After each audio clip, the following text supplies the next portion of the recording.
নমস্কাৰ বন্ধু বান্ধৱীসকল, মই ৰিতাশ্ৰী। আপোনালোকে চাই আছে এছকে ব্লগ চেনেলটি আৰু মোৰ অন্য এটা ভিডিঅ'লৈ আপোনালোকক স্বাগতম জনাইছোঁ। আশা কৰোঁ আপোনালোকৰ সকলোৰে ভাল আৰু মোৰো ভালেই।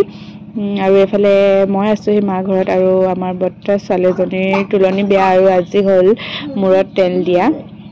আৰু এইফালে আমাৰ মূৰত তেল দিয়া দিনা মানে আখৈ ভজা নিয়ম কৰে, সেয়া বনাই আছে মানে ভাজি আছে আৰু ইয়াত কিবা বৰা ধান লয় নেকি, বৰা ধানে লৈ চাগে।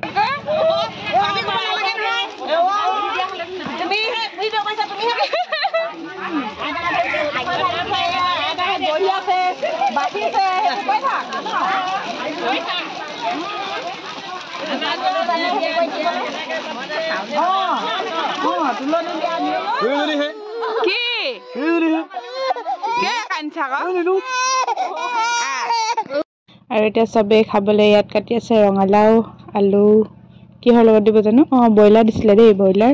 তাৰপিছত এফালে আহি গ'ল পানী তুলিবলৈ। আগতে আমাৰ পানীবিলাক মানে ৰাতি তোলা হয় দেই, কিন্তু এতিয়া ঠাণ্ডা দিন কাৰণে দিনতে তোলা হৈছে। আজিকালি অলপ নিয়মটো বেলেগ কৰি দিলে আৰু মানে অলপ সলাই দিলে, আৰু মানুহৰ নহ'লে বহুত কষ্ট হয় যে ৰাতি পানী তুলিবলৈ যোৱাটো, আৰু সেইকাৰণে দিনতে কৰি মেলি আজৰি হৈ যায় আৰু ৰাতিলৈ মূৰত তেল দিয়ে।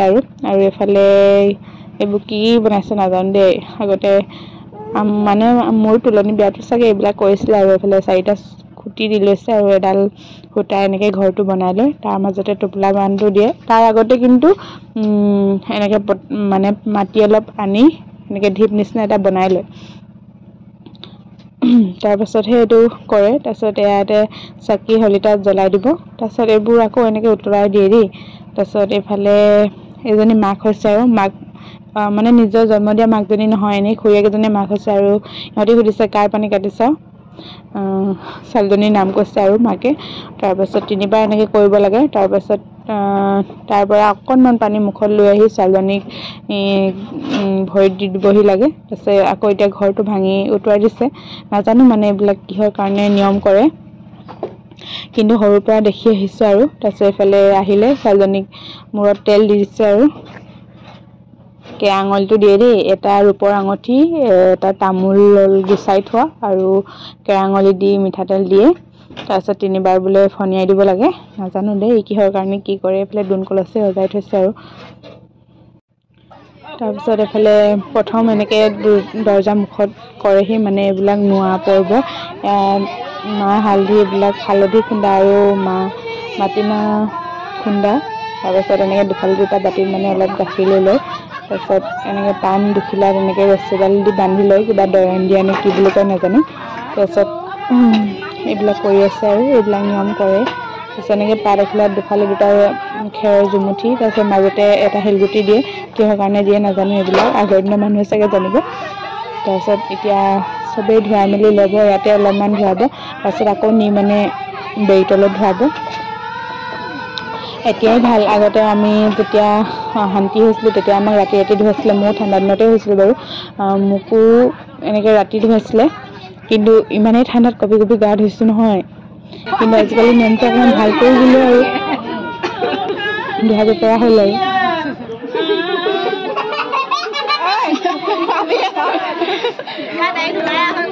ইয়াত দাই নোলাই আৰু খুব চালেই।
এইফালে মই বিয়ানাম শুনি বৰ ভাল পাওঁ সেইটো কাৰণে মানে ভিডিঅ'বিলাকত স্কিপ কৰা নাই আৰু মানে মিউজিক লগোৱা নাই আৰু মাতবিলাক অফ কৰি দিয়া নাই আৰু গাঁৱলীয়া মানুহ যেতিয়া এইবিলাক চলি থাকিব আৰু কেকে কাকা আপোনালোকে শুনিব একো নহয়। আৰু এইফালে মাকে একেবাৰে মাহ হালধিৰে ঘঁহি ঘঁহি গা ধুৱাইছে।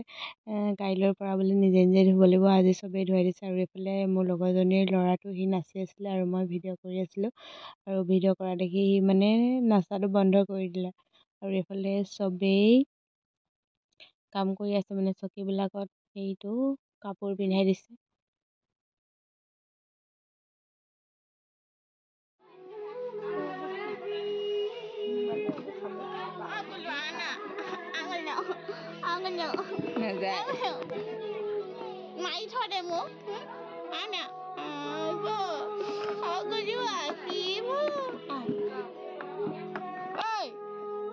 আৰু এইফালে মই শ'ল মাছ দুটা মায়ে কাটি বাচি একদম ধুনীয়া চিনে ফ্ৰাই কৰি দিলে আৰু আলু আৰু বিলাহীৰ লগতে বনাই খাইছোঁ। মানে মায়ে ক'লে কি তই যেনেকৈ বনাই খাওঁ সেনেকৈয়ে খা। আৰু বেটাই মানে ইয়াত মানুহবিলাক চিনি পোৱা নাই সেইটো কাৰণে ইমান আমনি কৰিছে নহয়, অকল মোমায়েককে চিনি পায়। তাৰপাছত সেইটো কাৰণে মই ৰাতি মূৰত পৰিলে বিয়ালৈ মানে নগ'লোঁ আৰু দেই, বেটাৰ লগতে শুই থাকিলোঁ। আৰু বাই বাই, নেক্সট ব্লগত লগ পাম দেই। এইফালে এইফালে আৰু কি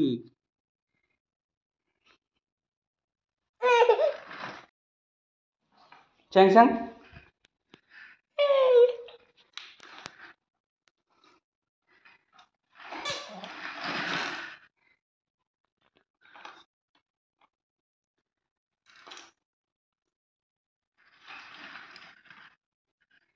কি হ'ল?